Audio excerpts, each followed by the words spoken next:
Good day to everyone joining us, and welcome to today's Xtalks webinar. Today's talk is entitled, Psychedelic Therapy is the Future of Mental Health Care Finally Here? My name is Sonia Hunt, and it's my pleasure to be your Xtalks moderator for today. Today's webinar will run for approximately 60 minutes. It's a lively fireside chat with no slides being shared. This presentation includes a Q&A session with our speakers. This webinar is designed to be interactive, and webinars work best when you're involved. So please feel free to submit questions and comments for our speakers throughout the presentation using the questions chat box, and we'll try to attend to your questions during the Q&A session. Now, this chat box is located in the control panel on the right-hand side of your screen. If you require any assistance, please contact me at any time by sending a message using this chat panel. At this time, all participants are in listen-only mode. Please note that this event will be recorded and made available for streaming on xtalks.com. At this point, I'd like to thank Elligo Health Research, who developed the content for this presentation. Elligo Health Research accelerates clinical trials through EHR data, their proprietary Elligo technology, and direct access to known diverse patients from more than 115 hospitals and major health systems, 200 healthcare-based sites, and 100 research-based sites.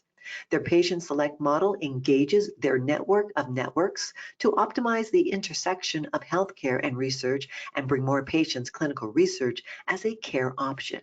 Their site select model and research partner services enable sites to seamlessly participate in trials, further advancing the development of new pharmaceutical, biotechnology, and medical device and diagnostic products. Now, it is my pleasure to introduce to you our moderator for today's event, and she is Angela Terhune-Hargrove, Senior Business Development and Clinical Research Professional at Elligo Health Research. Angela is a visionary healthcare executive and influential thought leader who has made a profound impact in the field of psychedelic research. As Senior Director of Business Development at Elligo Health Research, Angela has pioneered the development of the Psychedelic program. Angela's passion for psychedelic research is deeply personal. There she is. Hi, Angela. After witnessing her husband's life being saved from a debilitating addiction through ibogaine therapy, she dedicated her career to advancing this groundbreaking field. Her message underscores the transformative potential of psychedelic therapies and the urgent need for expanded access. As a dedicated advocate, Angela works closely with the Veterans Mental Health Leadership Coalition, recognizing the immense potential of psychedelic treatments in addressing the unique mental health challenges faced by those who have served our country. With a proven track record of driving transformative initiatives in clinical research and mental health services, Angela continues to inspire hope for countless individuals and families seeking healing and recovery. So with that, I'm now going to pass the mic over to Angela to introduce or welcome our panelists for today's engaging discussion. So over to you, Angela. Thank you, Sonia. Really appreciate it. So excited to be here. And we'll start with Kathryn LaRoe-Higgs. Kathryn, would you come on and introduce yourself? Oh, we can't hear you, Kathryn. There we go. Got it. Okay.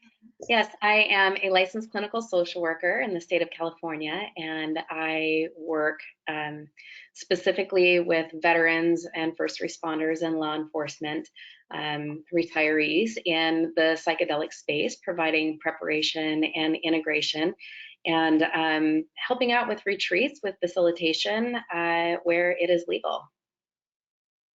Wonderful. Thank you so much for being here, Kathryn. It's a pleasure.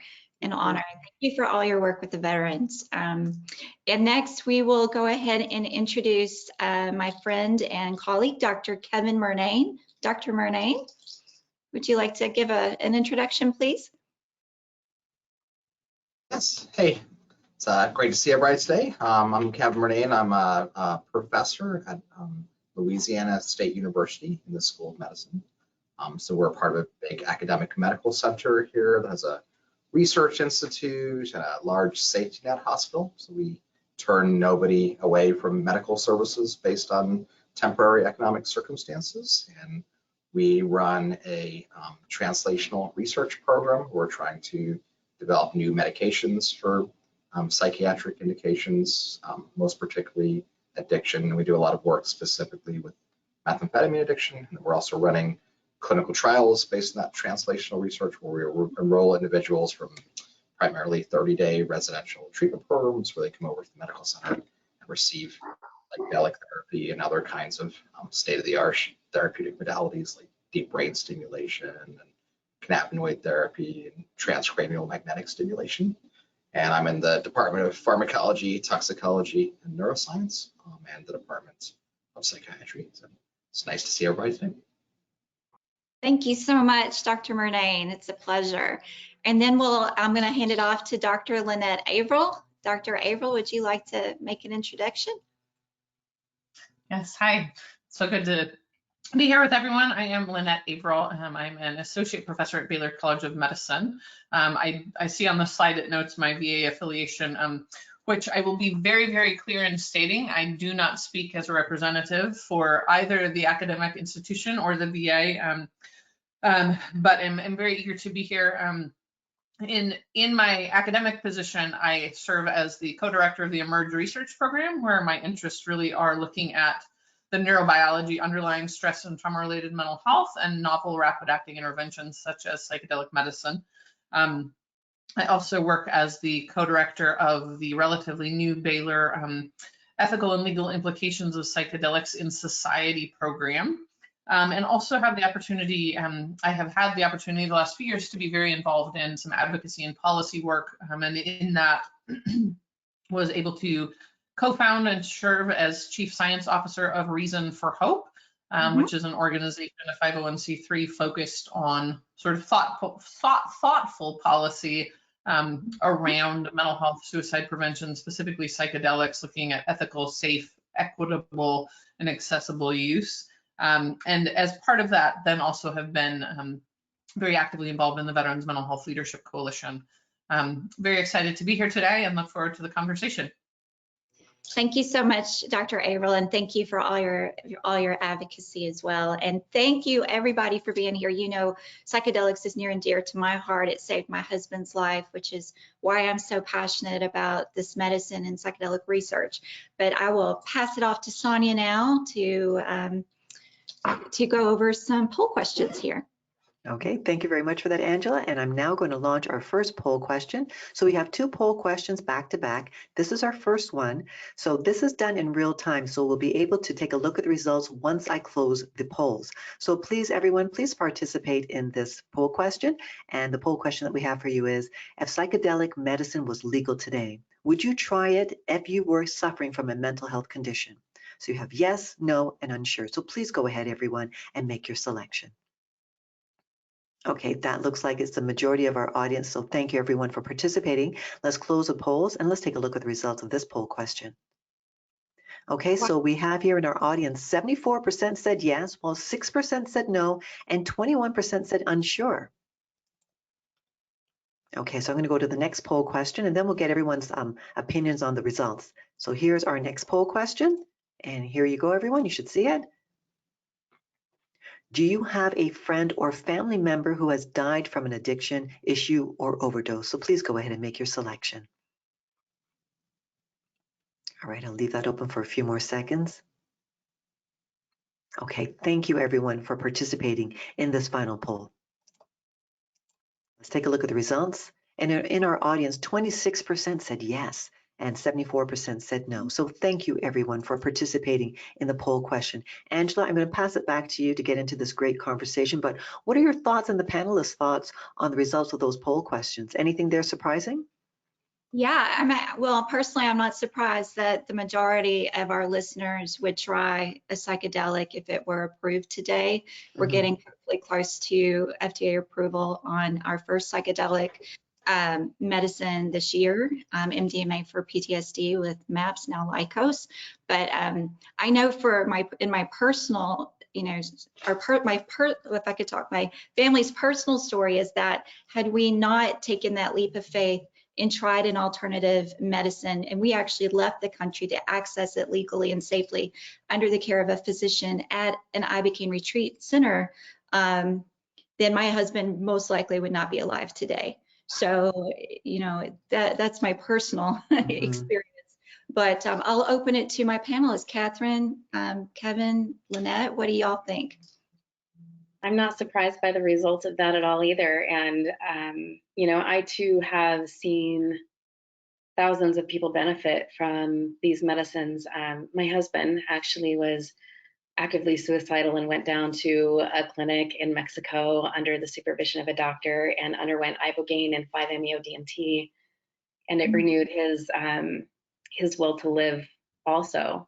And I've been involved in the psychedelic space for a while, and I just see so much curiosity and interest, and I've watched the way that the public perception of this as a drug into a medicine has really shifted over the last couple of years, and I think it's got a lot of potential, and it's definitely caught the interest of a majority of the community, which is amazing. It is amazing, and I have had the honor to meet your husband, and thank you for all that you do, and your husband, all that y'all do in this space to move our mission forward and get the word out, and all the help and healing that you're doing day in and day out. And Dr. Averill and Dr. Murnane, what are y'all's thoughts? Dr. Averill, you first. There you go. I would really, mimic what has already been stated. I think unfortunately that we are at a time, in our society, in our culture, where we are facing a mental health crisis really unlike what we have dealt with before, and that whether it is psychedelics or anything else that seems to have promise or potential to offer healing, I think many people, many of us out there are desperate for something that might work. And certainly psychedelic medicine is one of those things. There's an incredible amount, thousands of years now of anecdotal testimony that there is incredible potential here. And certainly now also years, decades of empirical research evidence that also supports that. And that, when we need something either for ourselves, a loved one, a friend, particularly I think in this case, when we are talking about depression, anxiety, addiction, suicidality, PTSD, any of these things that, suicidality, of course, but I think of all of those as potentially life-threatening illnesses. That if there's something that has potential to work, of course we're going to seek that out. 100%, absolutely. Thank you so much. And again, thank you. I'm going to say it over and over, but thank you to each of you for all of your continued advocacy and for enlightening everyone on this important topic. And Dr. Murnane, how about you? What are your thoughts? I'm sorry, we're having a little audio issue, I think. I'm sorry, can you hear me better now? Yes, sir.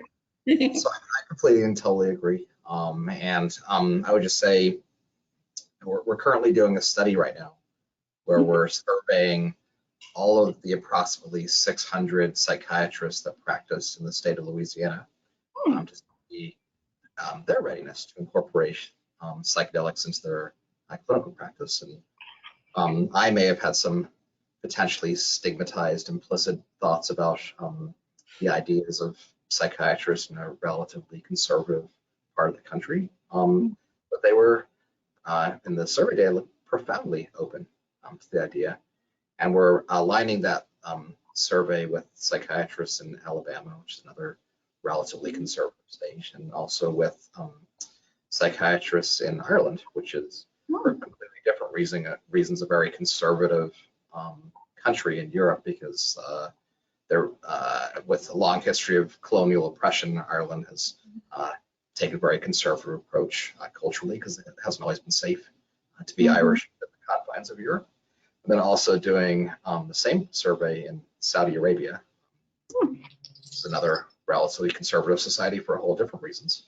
And across all these different cultures, there's profound openness of this. So it's not just unique to the United States or to our disproportionate impact of deaths of despair and some of the specific issues that seems to be quite open throughout the whole world. And that's very, very hopeful and very exciting that folks are so open to this idea.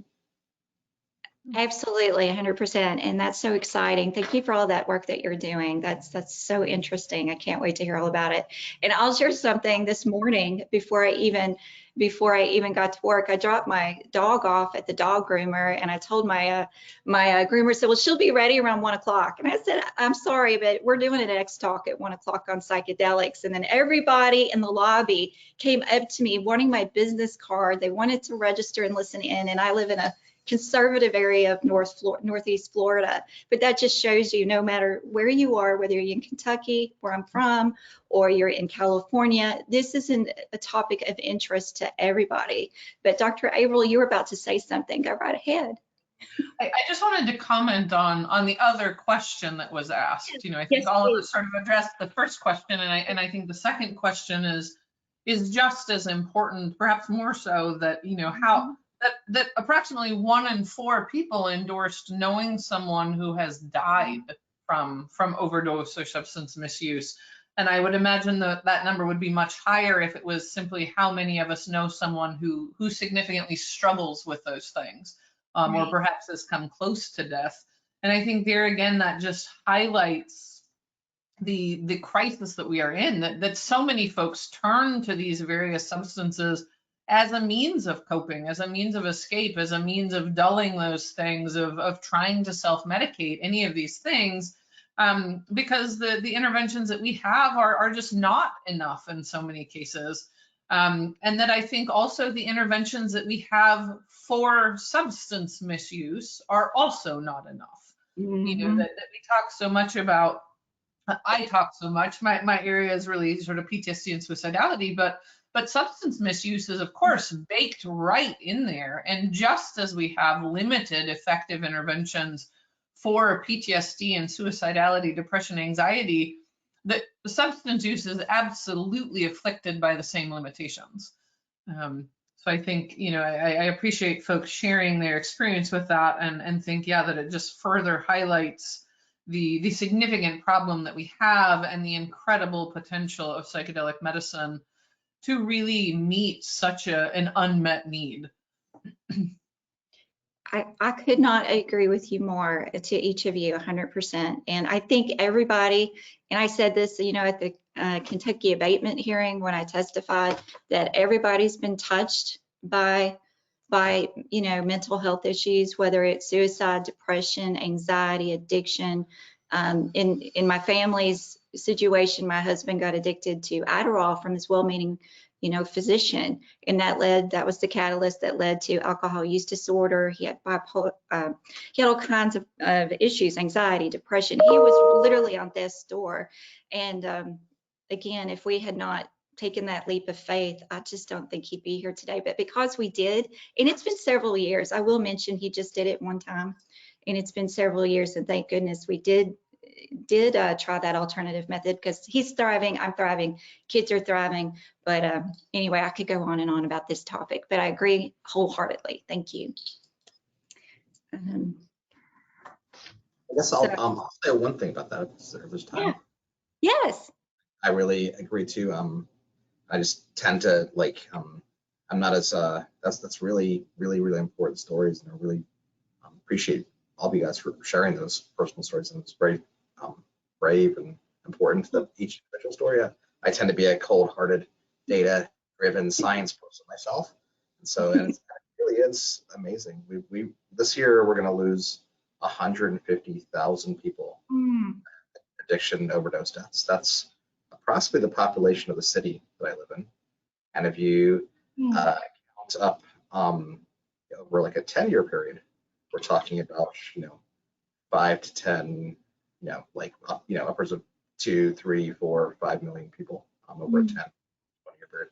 That's approximately the population of the entire state of Louisiana lost to overdose deaths. And there is this caricature that is in certain communities, and there is vulnerability factors, and there is disproportionate use. In my area with methamphetamine, the caricature is that it's people of European ancestry living in rural areas that are using methamphetamine, but we're doing very objective, equitable based tracking of substance use patterns. And methamphetamine is in every single community that we look at. It touches all lives, all families, all communities. That there is disproportionate vulnerabilities, but it's in every single one of our communities. And so I just think that's really important that we're all in this together, and we all have to address this crisis here. That's an excellent point, Kevin. And the more I think the more that we have these discussions and we talk out and we do these fireside chats like we're doing today, not only to educate the public, right, to educate the community, but to also share our personal stories. And I'm really proud of my husband, because after last September, after I did, testified at the Kentucky Opioid Use Disorder Abatement hearing for Ibogaine Research, which unfortunately, has been stalled, but he has since come out. He talked to his board and got 100% support for him to kind of go on the road and be more vocal. So, he's an attorney by trade. He's a tech entrepreneur, runs a successful legal tech company. So the more people speak out, and, we've got to get rid of the shame and talk about it. And the more we talk, we're going to save, hopefully we're saving lives. You never know, somebody might be listening today that's thought about suicide, or they've just lost all hope. And hopefully this will at least give a little hope out there to the world that these, that these molecules are coming, and hopefully they'll get through the FDA. But we can transition now if y'all like to. I've got a few questions for you if you would like to delve into a little further. Kathryn, I'll start with you. With your extensive experience working with veterans suffering from PTSD, how do you prepare and support individuals through their psychedelic therapy journey to ensure their best outcomes? Because I'll let you go ahead. Because it's a huge topic. Really when I am working with folks, safety is always the number one thing that we're looking at. When we have a lot of trauma, we very, very often feel unsafe in our body, in the world around us. And so we have to address that first. So it's addressing creating safety within the body, getting people in their body, getting them breathing, bringing their parasympathetic nervous system online, creating habits, positive habits in replacement of maybe some of the other addictive behaviors that can also wreak havoc on their lives: porn addiction, rage, all of the TV scrolling, all of the things that disconnect us from ourselves that, of course, feed into the shame that they are experiencing. So in that, we also just want to normalize the experience, normalize that suicidality and feeling so overwhelmed that we're not able to tolerate being here in this world, and then begin to teach skills to navigate through that. So, the primary focus is always on safety first. And then as we are establishing that, then we start to create some growth.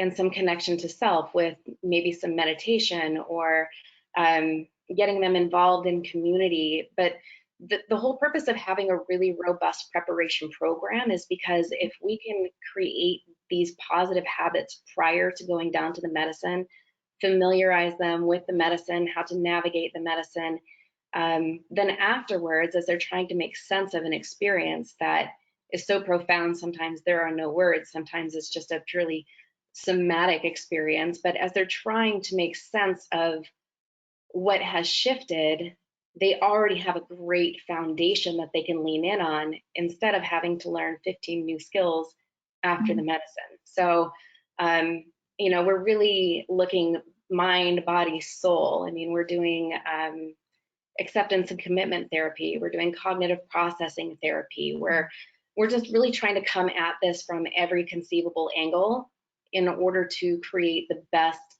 optimal experience for them that they can then bring into their family or their home environment, and then they can integrate together. So, this is part of it, is if we can get them more stable, we create safety within the family, and then, we're not having to transition all of those other components after a journey too. So we're creating safety, we're normalizing, we're giving skills. Excellent. Thank you for that insight. And again, for all the great work that you do. Integration, I think, as you mentioned, and preparatory work are so important. Whether it's somebody, you know, participating in a trial or they're leaving, like, you know, we left the country and went to the Bahamas to the Avante Ibogaine Institute under Dr. Boda and sought, you know, Ibogaine therapy. But when we got back, this was years ago, but, you know, there really wasn't a lot of integration back then. So my husband we worked together as a couple to develop some kind of protocol like breath work, you know, Wim Hof and meditation, high intensity exercise, cold immersion, that kind of thing. But I think it's so important for anyone looking into psychedelic medicine to consider the importance of integration and preparatory work. You know, maybe reach out to somebody like you with your skill set and, you know, before they move forward. And it is a family disease. You know, addiction to talk about addiction, it's a family disease. It impacts everybody, not just the individual, the caregiver, the spouse, the mom, the dad, the kids. So, you know, I think it's important for everybody to be that support system for that individual when they do get back from their journey. So, but and I think the other aspect to this too is the importance of really working with somebody who's qualified, who understands trauma deeply and the way that it presents in the body, and also someone who works with psychedelics so that they can understand the interactions of these different medicines and how you know they act on the body and on the mind and you know the soul as well. But you want to work with someone who's qualified, so you don't have someone throwing someone who's in a frozen state into cold tubs and breath work that's just overwhelming, because too much of anything can be as traumatic as not enough of anything. So it's just really important to have some really solid guidance so that we don't perpetuate more trauma. That's excellent. That's excellent insight. And I think we're go ahead and transition. I've got a question for you, Dr. Murnane. Given your research interest in pharmacology of psychoactive drugs, what are the most exciting developments in our understanding of how psychedelics work in the brain? And this, you know, Dr. Averill, you too, but Dr. Murnane, if you want to go first and give your expertise. Sure. So psychedelics are really exciting clinically, right? To have tools that we haven't had for an entire generation and a half, right? That can really make a difference in these critical illnesses.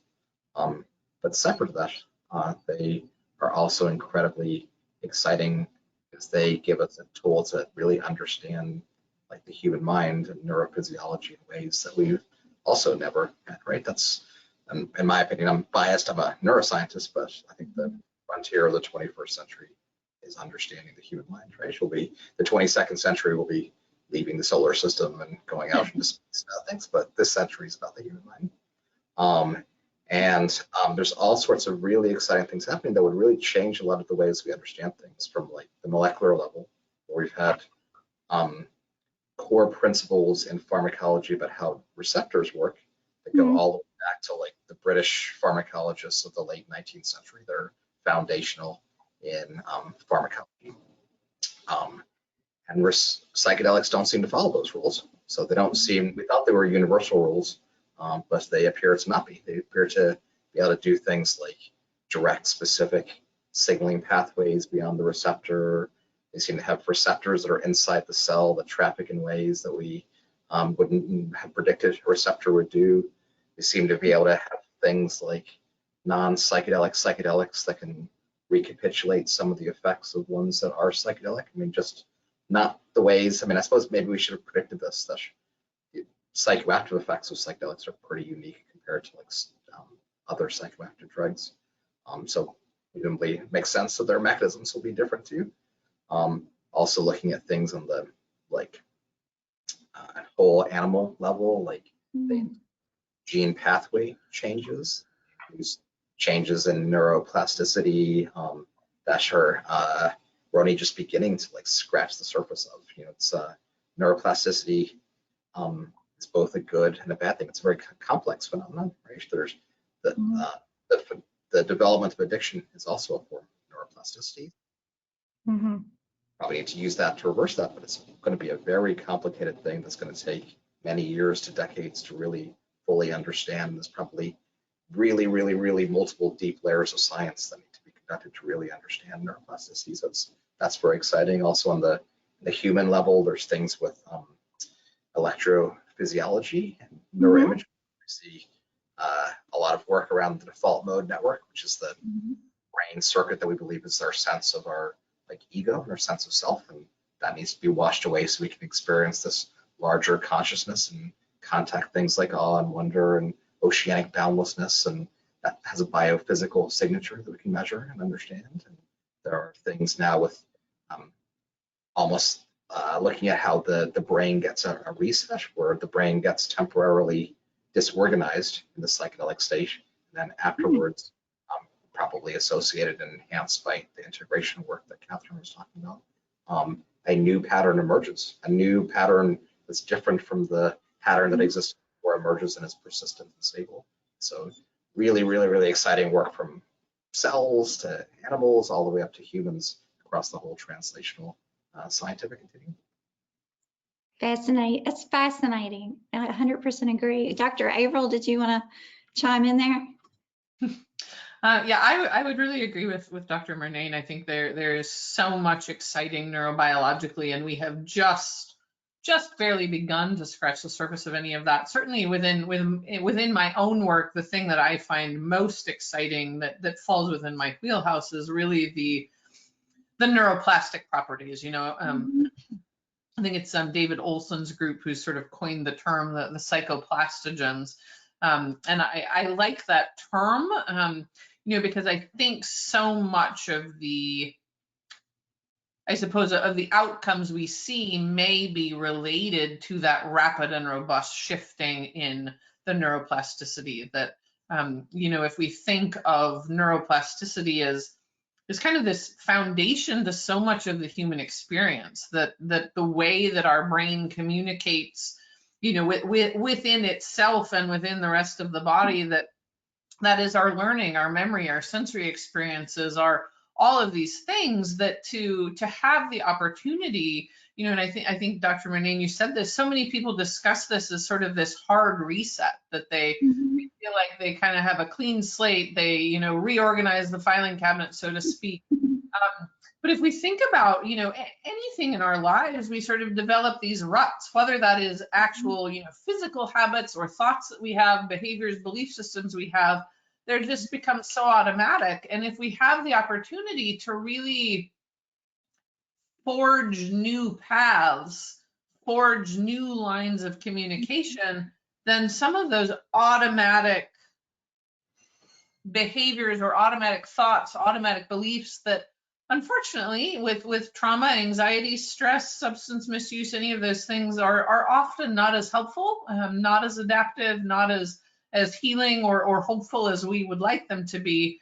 The opportunity to neurobiologically very rapidly and robustly have a foundation from which you could shift some of those things, then maintain those shifts with the integration work, the, you know, very intentional work after the medication doses, for sure. I think that piece is so exciting. Thank you so much. I agree 100% with you as well on that. And then I'm just curious, Dr. Averill, how do psychedelics, do you think, fit with the broader context of treatment for PTSD and suicide? I can't talk today, sorry. Suicidality, you know what I'm trying to say. Yes. Well, you know, I think there's potential there for so many reasons. Certainly, again, the neurobiology. We know that stress and trauma cause neurobiological changes in the brain. Evidence suggests that many medications, even including SSRIs, though at a much slower pace, can alter or modulate or, you know, reverse some of those changes that happen. I think that is incredibly exciting and important. You know, we have work right now in my research program where we have identified potential neural signatures of suicidal thoughts or suicidal thought severity. And our next step is we hope to explore kind of how and if psilocybin modulates some of those neural circuits. But I think, the experiences that people have when they take psilocybin, MDMA, ibogaine, 5-MeO, any of these things, of course, the experiences are wildly different depending on the drug, but they all tend to share a couple of similar things. And one of those is that just that disconnect from reality as it is. Sometimes it's really hard to forge those new paths when we are trying to do that stuck in the mud of the existing path. So to have that opportunity, to have that very significant cognitive shift, emotional shift, sort of that perceptual shift out of the current existence into this opportunity where you can kind of explore things anew, get a different perspective, get insight. I think that's where so many people say so much of the healing or so much of the refinding themselves or the connection again with themselves, with loved ones, with nature, with the divine in whatever shape or form that may be, that opportunity is so critical. I think too, some of these experiences very much sort of force us to look at some of the things that we have been ever so effective and dedicated at not looking at. That in talk therapy, for example, Kathryn, were she my therapist, may kind of nudge me to things, and I could be very effective at saying, oh, let's talk about this, let's talk about this, let's talk about this. But the medicines don't really care what you want to talk about or what you would like to not talk about, that they sometimes, lead us often to the places that you may need to go. And I think though that obviously makes it very difficult, often these experiences are very difficult for folks.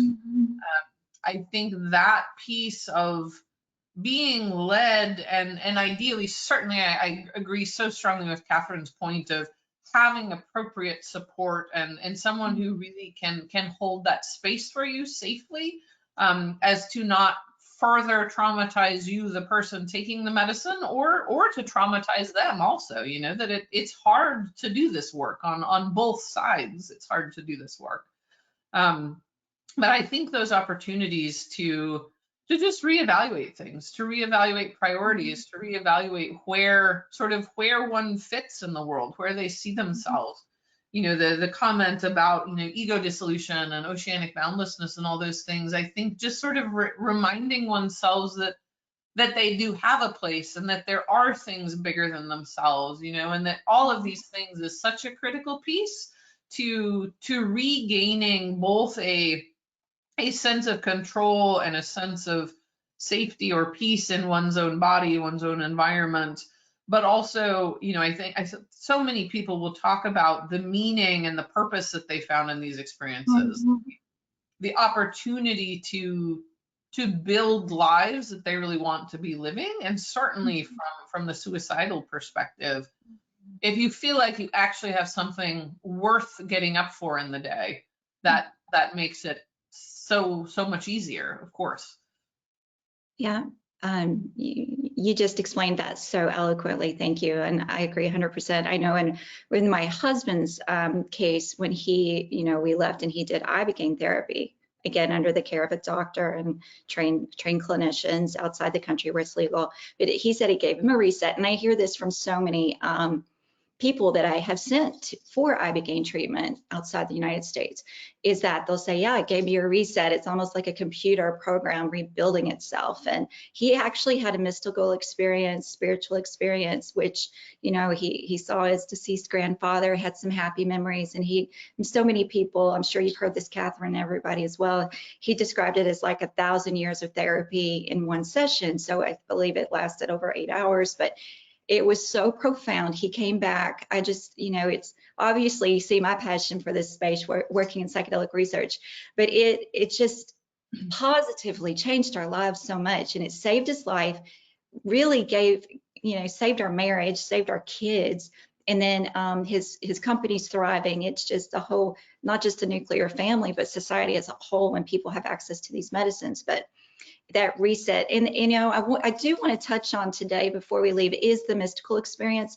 I think that so often, you know, we all work in the science arena, and you know, I've been involved in many psychedelic trials, and I know y'all have too, but so often we don't talk about the mystical experience that one often has under these psychedelic substances. And I can tell you, and my husband, if he were on here, would say the same thing. Without that spiritual experience that he had, he feels it would not be as impactful. So it was such a transformative experience for him.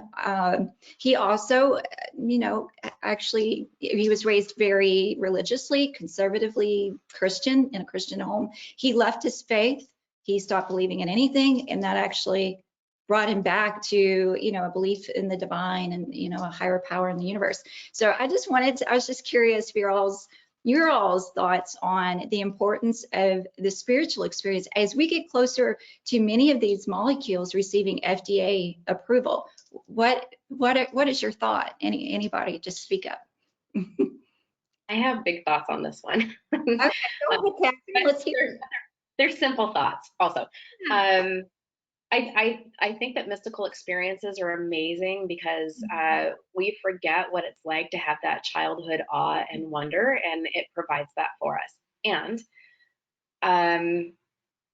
I have also seen many people who did not have that mystical experience within the medicine. Instead, they just got the rest that they needed or the reset that they needed. And the mystical experiences come later as they start to see how the burdens of the weight that they were carrying were like, you know, they were boundaries that they were not able to break through to feel connection. So sometimes the mystical experience afterwards is just feeling that connection to people, places, things, that sense of wonder, that sense of awe, that sense of peace. So psychedelics are great. And if you get a mystical experience, that's phenomenal. But if you don't, that doesn't mean that we're not still, you know, creating all that neuroplasticity and getting all the, you know, reduction and inflammation and all of that, because we can create mystical experiences as well. So, yeah, that's my thoughts on mystical experiences. Not always necessary. Gotcha. Yeah. What about you, Dr. Murnane? I totally agree. I might take a slightly different position, but not because I don't agree. And I guess it would depend on how you ask me the question. Like, do I know they're important, or what's my hunch, right? And I have two very different answers to that, right? And if you ask me, do I know they're important, I would say I don't know really one way or the other right now, like Kathryn was saying. But I do think we're about to find out the answer to that, because the molecules that are designed to produce neuroplasticity and not have a mystical experience have entered the first phases of clinical. So in a few years, they will enter the second phase, where we're actually testing for a therapeutic response. And that'll be the first time that hypothesis will be tested in a very controlled way in a controlled clinical trial. And so we'll know the answer really one way or the other definitively based on the data that emerge out of that. And if you ask me my hunch, I would say there's a really vast literature around mystical experiences long before psychedelics. And in this particular case, I do have a lived experience where I struggled a lot after the death of my mother, because mothers are a very foundational bedrock of the Irish family. And I had a mystical experience in a Catholic grotto where I do generally feel that God spoke to me and helped me sort of deal with that trauma burden. And I think maybe there was plastic change associated with that, but I don't think I would have come out of it the same way without that mystical experience. That's really just my individual, idiosyncratic lived experience. So that's just my hunch. I think it's really, really important. And I think, as Lynnette and Kathryn talked to, trauma is a huge part of this, and it's a very powerful vehicle to deal with that trauma burden. So my hunch is that it's important, but we'll find out for sure one way or the other when they. Wonderful, and I'm so glad you had that experience and it helped you. Dr. Averill, what are your thoughts? I mean, again, I think both what Kathryn and Dr. Murnane said really resonate with me. You know, I think something that I often go back to in all of these conversations around, you know, that we should develop these rapid acting psychoplastic agents that do not have the psychedelic experience. We remove the mystical experience. We remove all of these things. I understand and I appreciate the intent of that and some of the reasons for that. Some of the reasons for that. I don't as much appreciate the reasons for that to me feel very much caught up in a capitalist system and more focused on making money than on curing or helping patients. But conversation for another day. Yes. To the mystical piece, though, I think that for many folks is really where the magic, I suppose pun intended, the magic happens, is that it is such a very different experience for so many folks, or an experience that maybe they had in the past some sort of, you know, mystical experience, but felt like they have lost somewhere along the way, lost their connection to that, or lost their capacity to have those experiences, you know, whether that is through just the stress and trauma itself, through moral injury, through any of these things.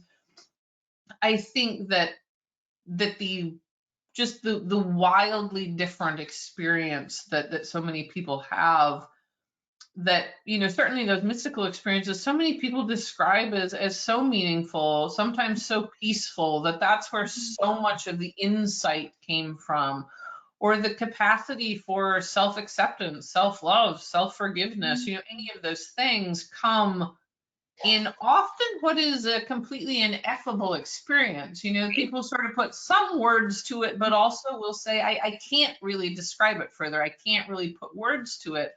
And to your comment, Dr. Murnane, around, you know, we'll certainly know. I think yes, but will we? Like, how do we effectively assess something that none of us can really accurately describe fully? You know, I think even if we think about faith in whatever shape or form that may take for people, if you have faith in this sense, you know, thinking about some sort of divinity, most people there again would say, I know this. And I don't know, the skeptical scientist in me says, how do we know, like know with a capital N scientifically? I sort of think that same applies here. You know, how will we absolutely definitively say, yes, these mystical experiences are important, or no, absolutely they are not? And I would also comment, certainly I agree with you, Kathryn, that it, just because you didn't necessarily have a mystical experience during the acute effects of the drug does not mean that you will not at some point. Yeah, it makes me think of, you know, when I worked down in Mexico at an ibogaine clinic down there was a significant portion of people that actually didn't have any visuals when they were in the medicine, which is part of why, you know, when I'm working with people in the preparation process, I'm really specific that doesn't mean that they've done something wrong. It's just the nature of the medicine sometimes, you know, and dealing with trauma, it's like the one thing we want to do is really bolster up that self-efficacy and create self-compassion around self and experiences. And so that's part of why I always take that stance on mystical experience, no mystical experience, you're still getting exactly what you need. So just managing expectations on my side. That's excellent. Yeah. Well, thanks, y'all. I think that's been so enlightening. And I know when I talk to folks, whether it's friends, colleagues, scientists, you know, or if I'm talking about a psychedelic trial, that sometimes, you know, so often people, I think they want to know the answer to that question, but they don't always ask it. So I thought we'd get it out there today and we just talk about it. So thank you so much, everybody. But I think we're coming time to go back to Sonia, and she's going to go over some Q&A and see what the audience check on the audience's questions. Thanks, Sonia. Okay. No worries. Thank you very much, Kathryn, Kevin, and Lynnette for that great discussion. And thank you, Angela, for moderating that. And just like Angela said, we are now going to begin the Q&A session of this presentation. So if you have any questions, please go ahead and utilize the questions window, and we'll try to address your questions during the time that we have together. So let's start with this first question here. This audience member is asking, when do you expect approval for MDMA for PTSD, and what are the next indications now that safety will be approved, being prioritized for MDMA usage? So who would like to start with that one? Start. So MDMA, so Lykos has filed what we call a market approval for MDMA, and so it's in the hands of the Food and Drug Administration. And so and the Food and Drug Administration could say no. That's a possibility. I think that's not a very likely possibility, but until they say yes, there's no absolute definitive way to know. But if they say yes, then around the summertime, we should know pretty clearly we'll reach the clinic as a clinically available compound. But once something's in the clinic, we sort of briefly talked about like access and other things, and about the capitalist system and the that ties into the complex and strange payer model that we have for delivering healthcare in the United States. And just because it's approved doesn't mean that it's widely available or even like available at all. There are many approved therapeutics that are not used clinically. So you have to have a second part where physicians begin to prescribe it, and there will be a very systematic way of rolling out that psychiatrist readiness to approve it, and the uptake of psychiatrists out doing. So just because we have a market approval this summer doesn't mean it will be widely accessible or available to everybody within the United States. That will sort of take several more years to build up. And then behind MDMA, psilocybin would most likely be next in line, depending, make sure that there's no problems in the late stage clinical trials or with the FDA review, and then LSD would come behind that for generalized anxiety disorder. Okay, thank you very much, Kevin. I think this question here you touched a little bit on. This audience member is asking, when do you expect approval of psilocybin, and what indication will be first to receive this treatment? Your thoughts on that? Yeah, I'll let Dr. Averill and Dr. Murnane, I'll let you all take that. But I mean, I would think it's going to happen 2025 for depression. But I'll let you guys, Dr. Averill, what's your thoughts? Yeah, I mean, I think at this point, until one of the companies that currently has the breakthrough therapy designation from the FDA, currently that is Compass and Usona, though actually just last week, Cybin also got this designation. Right. Compass and Usona, though, are much further ahead in terms of where they are in their trials. So Compass is a company that has that breakthrough therapy designation for treatment-resistant depression. Usona has that for major depressive disorder. And both of them, are still needing to finalize the packet, sort of finalize the phase 3 trials and put in their sort of final packet, the thing that MAPS or Lykos just is submitted. So, until that happens, we don't have a great sense of that, but I would imagine one of those companies at least will be doing that in 2025, I would think. So, depending on if there is any sort of back and forth with the FDA, that process may be 2025, 26, et cetera. But I would imagine within the next couple of years anyway, we would see approval for that, hopefully. Okay. Anyone else have anything else to add to that, Kathryn or Kevin? No? Okay. Oh, Kevin? Anything else just reinforces, nothing's guaranteed in life, unfortunately. And the Food and Drug Administration is going to do a thorough review, and they are going to make a decision. And until a decision's made, nobody really fundamentally knows more. Okay. Thank you for that, Kevin. All right, I'm going to try to do 2 more questions here. Here's the next one. Do you think the mystical experience is important? That's a very good question. Who would like to start with that one? Yeah, sorry. Yeah, we touched on that a little bit, but I personally think it is important. But to Kathryn's point, if one does not have a mystical experience, does not mean that one did not receive benefit, right? There's neuroplasticity occurring in all kinds of positive changes that are occurring within the individual. But as she mentioned, even with my husband, he did have a mystical spiritual experience when he utilized ibogaine therapy. And then, interestingly enough, as you all brought it up, he had more insight and later on. So he had this profound spiritual experience during the dosing. But weeks and weeks later, he had additional insight. So it is ineffable. It's hard to explain. I wish I had used we did a talk last year, and he did this beautiful screenshot of, in his mind, what his experience looked like, and it shows a man looking at like a sand dune, and it's kind of all fuzzy, and he saw a scene from his life. And but again, to your point, do you need the mystical experience to receive benefit? I would think no, but for my husband, it made a huge. It transformed him for the better, and we couldn't be happier. So that's just a personal opinion, of course. Okay, thank you, Angela. All right, I'm going to try to squeeze 1 more question here before we close out the webinar. This might be for you, Lynnette. What are the key ethical considerations that researchers and practitioners should keep in mind to ensure patient safety? What are your thoughts on that? I don't think we have time for all of the key. I think one that is really primary that I think certainly I want to highlight is, I think, Kathryn, you touched on this, is managing expectations.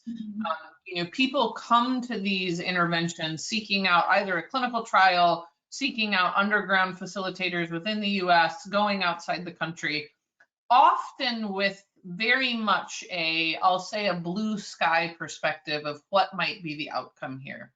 There's so much talk about these interventions. There's so much hype around these interventions. There is so much information, so much misinformation, so much disinformation, all these things that, especially again, when we're talking about folks who in many cases have exhausted everything that traditional westernized healthcare has to offer. Many of the folks doing these interventions have been on a myriad of SSRIs, done individual therapy, group therapy, hospitalizations, all of the stuff, and are still so symptomatic that there is that hope. And often that hope gets so inflated with these stories of, grand transformations and these just overwhelmingly incredible experiences. And while some people do have those experiences, not all people have those experiences. And importantly, not all people are actually safe or appropriate for these experiences. So I think really talking through, if someone is interested in these, really sort of doing one's own due diligence of what might be the intervention that would be most appropriate for me and what I'm hoping to gain from that. Also making sure that you understand what the risks and the side effects are. Certainly from a cardiovascular perspective, for example, if you happen to be someone who already has cardiac arrhythmia or uncontrolled hypertension or these sorts of things, these may be dangerous for you to engage with. So making sure that you talk to somebody, make sure that you have been cleared or at least understand what those risks might be. I think all of those pieces are so critical. And talking through the expectations, psychedelics, just like everything else, is not a one size fits all. This is not the golden bullet, the panacea that everything is, you're going to go do this experience and ta-da, the clouds will part and everything will be great. I think to that point also, in terms of expectations, is that these experiences do not happen in a vacuum.